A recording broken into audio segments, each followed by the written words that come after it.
You may really like that money life and want to buy boats and things of that nature. So grind it and build. But this is a self-awareness game. And I almost believe everybody, and this is not like a motivational rah-rah, it's just almost real human dynamics.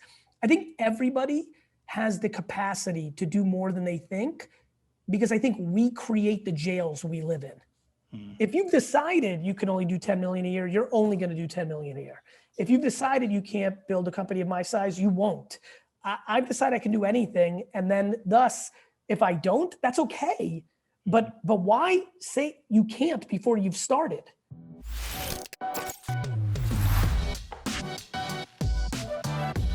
Tim, we have a very special guest today. And the only way I can set it up is that this guest is everywhere and at the top of most business people's minds because he's in your face and he's everywhere. And what's really nice, though, is that typically Mr. Gary Vaynerchuk talks a lot about business, TikTok, crypto. That's been everything out there all over the world right now. So it's rare. It's rare when we can say, hey, Gary, the agency owner who grew VaynerMedia, not Gary, my best friend with Gwyneth Paltrow, Gary, who started Vayner Sports, VaynerX, Gary, who is traveling all over the world speaking. It's nice to sit down and have a more intimate conversation about scaling his agency and that story and some of the things that people should be paying attention to when they want to think about scale from where he's sitting, which is a really unique spot in the world. Plus, we had a lot of empathy wine. We have been drinking a lot of empathy wine ever since I met Tim Burke here at Conduit and Traffic Builders. And Tim, I think there's probably a couple bottles left. There's a couple of cases of empathy wine from our friend Gary. I think the thing that's really interesting about Gary is he's bombastic, right? So he gets your attention. He's ubiquitous. He's everywhere. But if you peel back everything, what he says is just plain smart. And quick story, when we started all this here, I'm about 28 years older than the next oldest person at this agency. Wow. And I realized really quick that people weren't going to listen to Father Time, right? So I had to find somebody who represented the direction, the moral, business ethics, morals, values that I wanted to get across. And I started listening to Gary. And we brought Gary in here to do an agency live stream, and he did a fantastic job. So as we got our team to pay attention to Gary, it was really selfish on my end because it was all those things that were in my head, but better said by Gary. Yeah. And, I think that he does do that justice, and Gary's no young buck. He's no spry chicken. All right. Gary's been around for a little while. And so the fact that we get the opportunity to hear a little bit slower paced Gary, a little bit more focused on agency Gary is a true joy. And like you said before, he always does a great job. So AgencyTalk community, please welcome our good friend, GaryVee. All right. So everybody, Gary Vaynerchuk, what's up, dude? How you doing? I'm doing well overall. Well, one thing I wanted to say is obviously everybody here is coming because they want to scale their agency, they want to scale their business. And obviously you've been talking about scale since like freaking 2013. And so I wanted to make sure that people had an opportunity to hear from you. And they're probably trying to figure out, well, what is the right opportune time to scale? And I just want to see if you had words of wisdom for the person to understand when the appropriate time is and some of the things they should be thinking about before they do. I think it's like parenting. There's some macro truths, but everything's very individual. So I think the right time to scale is when you're so self-aware about yourself and what you're into and what your ambitions are that you act on them, right? I think sometimes people just think you just keep amassing. I know unlimited amounts of people with agencies that loved life doing 7 million a year in revenue and hate life at 10 million. And that's because they weren't self-aware that the added revenue was going to bring on happiness because they've taken on things, roles, responsibilities. So I think, you need to know yourself. I've always known that I wanted to build a very, very large company to be foundational to all the behavior I would do in the future, right? Empathy Wines was built because I had the ecosystem of teammates that I could bring from the companies over to the, and so that's me. That doesn't mean my dad, on the other hand, in the liquor business, kind of realized at some point he felt he made it. Yeah. And he didn't want to take the risks of scaling anymore to lose what he amassed in the first chapter of his career. And that's when he stopped growing, but he created a machine of a different version of scale, which is maintenance. Because, maintaining in all of our worlds, you can lose clients fast, and you might think you're trying not to scale, but you might need to scale out of necessity, not out of, right? So there's a maintenance element. So I think it's a self-aware game, but I think it's about realizing your ambitions. Are you happy? Do you think you can do more? Do you have the energy? Is it exciting? And most of all, do you have an inner human circle? It's very hard to scale if you do not have stability amongst your top 5, 10 people, or when you look at your top 5 people, that if they all go start a competitive agency or all go retire or God forbid, leave for unhappy reasons or get sick or even worse, do you have number 6, 7, 8, 9, 10 there to go? And so I think for me, it's always been about human capital on the agency side, because that's really what you got. Yeah. And those are some of the themes that I think about. You and I talked at, we did an event called Digital Agency Expo in New York City, and Yep. I got the chance to talk to you, introduce you. And one of the things I said when I introduced you was like, this dude identifies as an agency owner. And the thing that kills me is because Vayner's freaking huge. Like, it's a monster. And so at some point, like you said before, you had to have the idea in your mind and go, yeah, this thing's gonna be fucking huge. And if it's going to be huge, then that means I have to have the inner circle. So tell me this, the inner circle really gets me. I feel like having the right people on the boat and having the right people on this big thing is so important. How did you identify those early folks? Who were they? And tell me a little about that story, because I think that'll help people identify their core. Well, for me, and maybe for others, it was family. It was me and AJ, my brother, who started Vayner. And really I brought one employee from Wine Library, my wine store, who was my admin, but he was a stock guy, then in the order department, then he was my admin, Matt Sinnemer, who's a vice president of account in our LA office right now. AJ brought 4 friends, 3 from high school, 1 from college, and that was VaynerMedia. Damn. I mean, you want to talk about inner circle. And of those original 6, my brother's not with us anymore because he's running Vayner Sports. Yep, which is great. Sam Taggart left because he's a world traveling hippie, but he was there for 7 years. Dave Zhang is a vice president in media. Marcus Krasastik is my right-hand chief of staff. And Matt Sinnemer, who I just mentioned, is in LA as a VP of account. That is wild because we're talking about 11 years ago. Man. When I think about my inner circle now, my general counsel and COO, Mark Yudkin, has been with me for 10, 11 years. When I famously invested in, famous to me, Facebook, Twitter, Tumblr, he was the lawyer from the law firm I used to make those transactions. That's how we got closed. Right. Kaylin McNamara, who's like our head of new business, really has become a rising star in the company. She's 8 years in. It's crazy. Claude Silver has been with me for like 7 years, chief heart officer. Like, so it's very, very sticky. And there's millions of others I could mention. They're very sticky.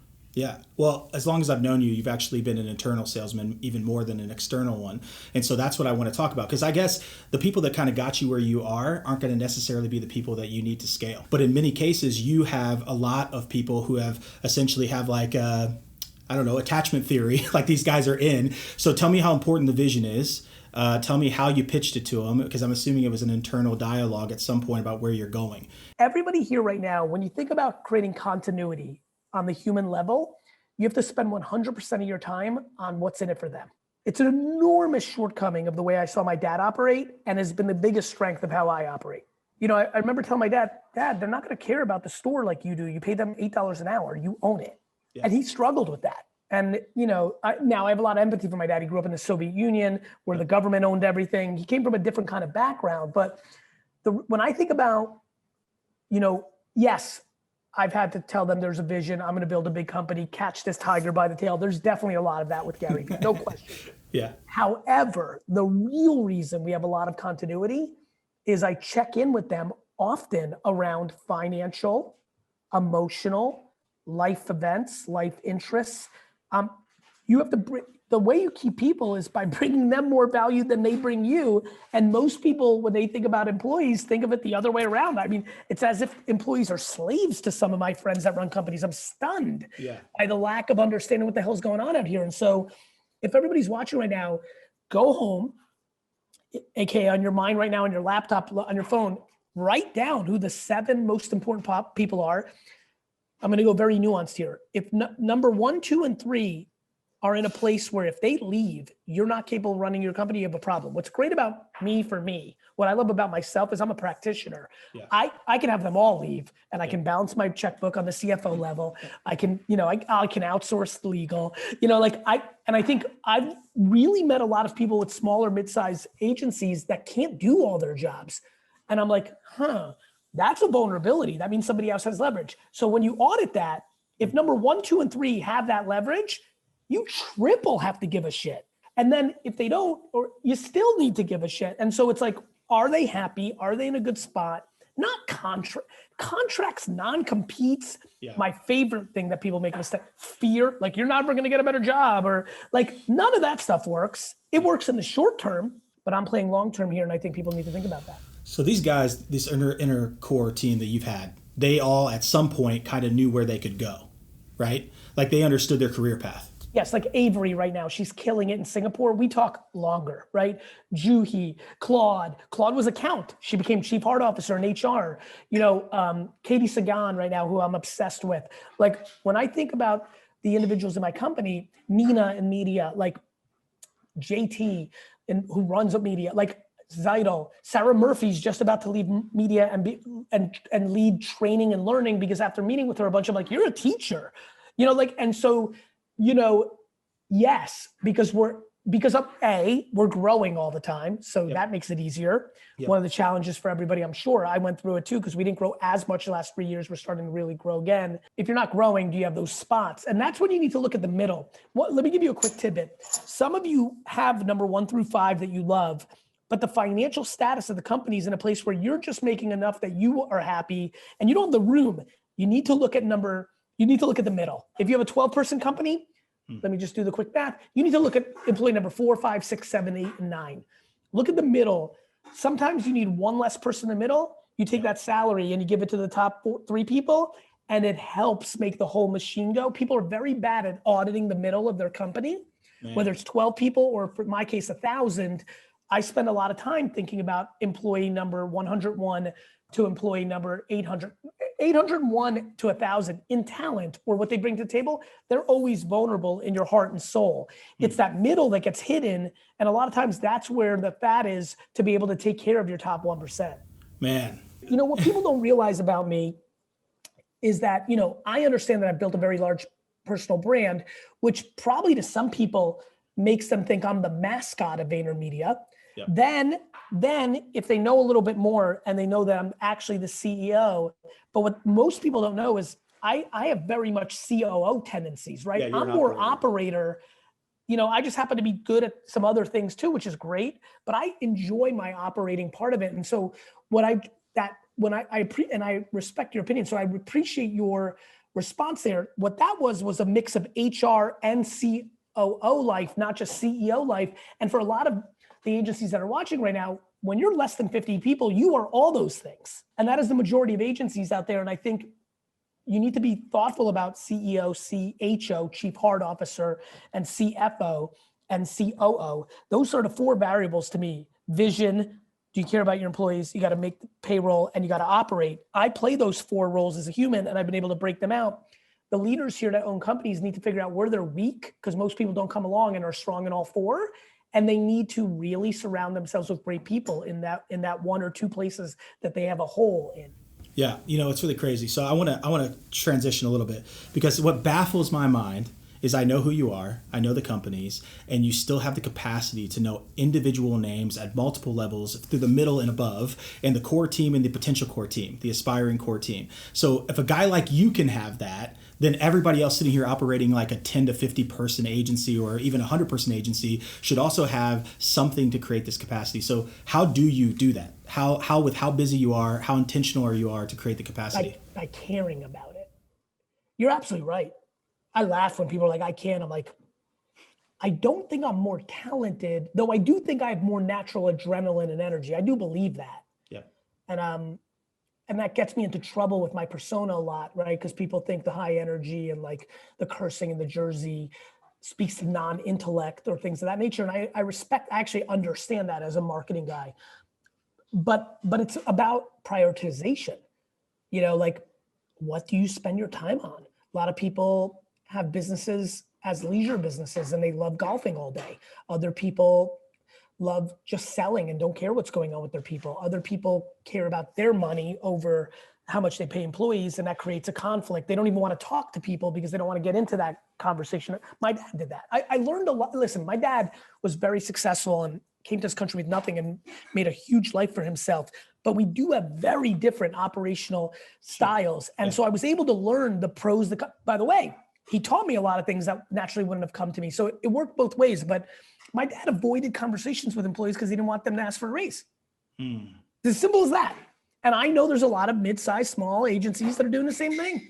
They don't like being in the people thing because they look at giving, to me, when your people are compensated, listen, I say no to financial requests all the time, but I'm not scared of it.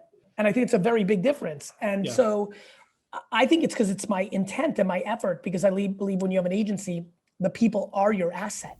I love that. I love that the people are your asset. I love that that's where this conversation went. In fact, I wasn't even sure exactly if it was going to be more operational, but it's crazy because it's operationalizing your most important asset. And Correct. That's what it is. The one thing I was going to say is, like, people ask me, they're like, Marcus, what is it like? What's the future casting piece? Like, I think innovation is scale. I really do. And I think people are a huge part of that. I hope everybody got that that's watching this. But the one thing I want to talk to you about, the guy who has a pulse on kind of everything, in my opinion, is what are you seeing out there during this time that has been innovative ways that people are scaling, pivoting, et cetera? And you probably already had to do it in your own business. So I just would love to know, like, some of those little things that you're seeing that you think are like, damn, that's smart. That's super smart. It's funny. I stay insular. I watch everything, but I'm very, very, very insular. I watch the consumer side, not what the B2B world does.